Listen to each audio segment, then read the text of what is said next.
नमस्कार दोस्तों, मैं आशुतोष द्विवेदी आज आप लोगों के लिए एक और वीडियो के माध्यम से जानकारी लेकर आया हूं और उस प्रोडक्ट का नाम है एच टी पी पी का जो फुल फॉर्मूला होता है Na5P3O10। ये सिर्फ आपकी जानकारी के लिए बता रहा हूँ, बाकी इसका आपके पर्सनल यूज़ कोई नहीं है।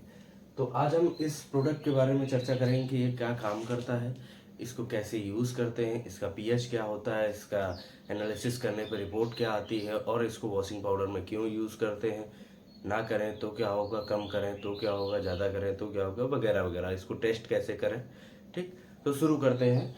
सबसे पहले हम इसकी बात करेंगे फुल नेम की। तो जो फुल नेम होता है वो आपको कुछ लोगों को पता होगा, सोडियम ट्राई पॉली फॉस्फेट, ये इसका फुल नेम होता है। सोडियम ट्राई पॉली फॉस्फेट, ये इसका फुल नेम होता है। अब फुल नेम से आप मांगोगे, कभी भी कोई प्रोडक्ट अगर आप फुल नेम से मांगोगे तो हो सकता है मार्केट में आपको ना मिले। अगर आप HTPP कह के मांगोगे तो मार्केट में मिल सकता है। तो मार्केट में भी जानकारी का अभाव है, तो इसका आपके बिजनेस से लेना देना नहीं है, लेकिन आपको पता होना चाहिए। ठीक, सोडियम ट्राई पॉलीफॉस्फेट। अगर हम बात करें कि इसका फिजिकल जो कंडीशन होती है वो कैसी होती है, तो वाइट कलर का पाउडर होता है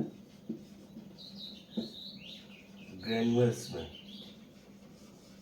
ग्रेन्युल्स का मतलब होता है हल्का बारीक पिसा हुआ पाउडर, वाइट कलर का होता है। इसका जो पीएच लेवल होता है वो 9 to 10 होता है और इसका जो आपका बल्क डेंसिटी होता है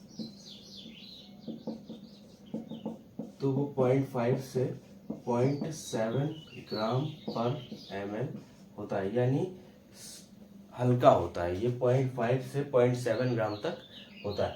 अब मैंने आपको पहली जानकारी दी इसका फुल नेम, दूसरी जानकारी दी इसका फिजिकल अपीयरेंस कैसा होता है, यानी ये दिखता कैसा है। तो वाइट कलर का पाउडर होता है ग्रेनुअल्स फॉर्म में, हल्का बारीक पिसा हुआ, और इसका पीएच जो होता है वो 9 to 10 होता है। इसकी जो डेंसिटी होती है वो 0.5 से 0.7 होती है।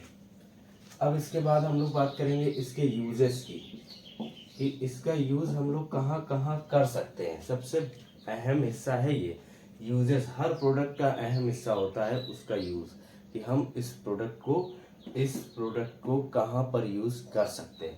तो ये जो वाटर सॉफ्टनिंग आपने नाम सुना होगा, जो मेरे भाई काम कर रहे हैं, वाटर सॉफ्टनिंग का सबसे अच्छा एजेंट होता है। अगर किसी को कोई वाटर सॉफ्टनर खरीदना है तो वो HTPP आप मार्केट से परचेज करते हो। बहुत से अलग अलग कारण होते हैं खरीदने के। तो अगर आपको वाटर सॉफ्टनर खरीदना है, यानी ऐसा कोई प्रोडक्ट जो वाटर सॉफ्टनिंग करे, तो आप HTPP परचेज कर सकते हो। अब हमारे यहाँ जो हम लोग डिटर्जेंट फील्ड पे काम कर रहे हैं, डिटर्जेंट फील्ड के लिए वाटर सॉफ्टनिंग एजेंट जो बताया मैंने HTPP सबसे अच्छा होता है। तो इसका यूज कैसे करेंगे और कहाँ कहाँ इसका यूज कर सकते हैं, तो आपने देखा होगा कि ये तो इसका पहला पॉइंट हो गया। दूसरा पॉइंट है गंदगी को नहीं चिपकने देता है दोबारा, गंदगी को नहीं चिपकने देता है ये कपड़ों में दोबारा। दूसरा काम इसका ये हो गया। तीसरा काम होता है आपका, जब इंडस्ट्री लेवल पे आप काम करोगे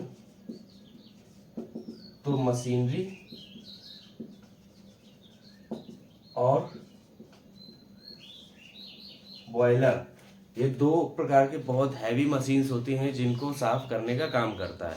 इसके बाद इसका जो चौथा यूज होता है, अगर आप डिश वॉश बना रहे हो, अगर आप डिश वॉश बना रहे हो और उसमें आपने HTPP डाल दिया, डिश वॉश बनाते समय अगर आपने उसमें HTPP को डाल दिया, तो ये जो पानी के दाग होते हैं, पानी के स्पॉट होते हैं, उनको नहीं आने देता है। कभी आपने देखा होगा बर्तन में किनारे किनारे पानी के दाग लग जाते हैं, तो अगर आपके डिश वॉश में HTPP नाम का प्रोडक्ट पड़ा है तो आपके पानी के दाग नहीं पड़ेंगे उस बर्तन पे।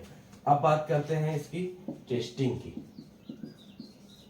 तो टेस्टिंग जब हम लोग करेंगे तो इसका जो P2O5 आता है वो 57 से 58% तक का होता है। जब हम लोग एनालाइज करेंगे तो ये इसका रिजल्ट होता है। P2O5 चेक करते हैं, HTPP के अंदर P2O5 चेक करते हैं, जो कि 57 से 58% तक आता है।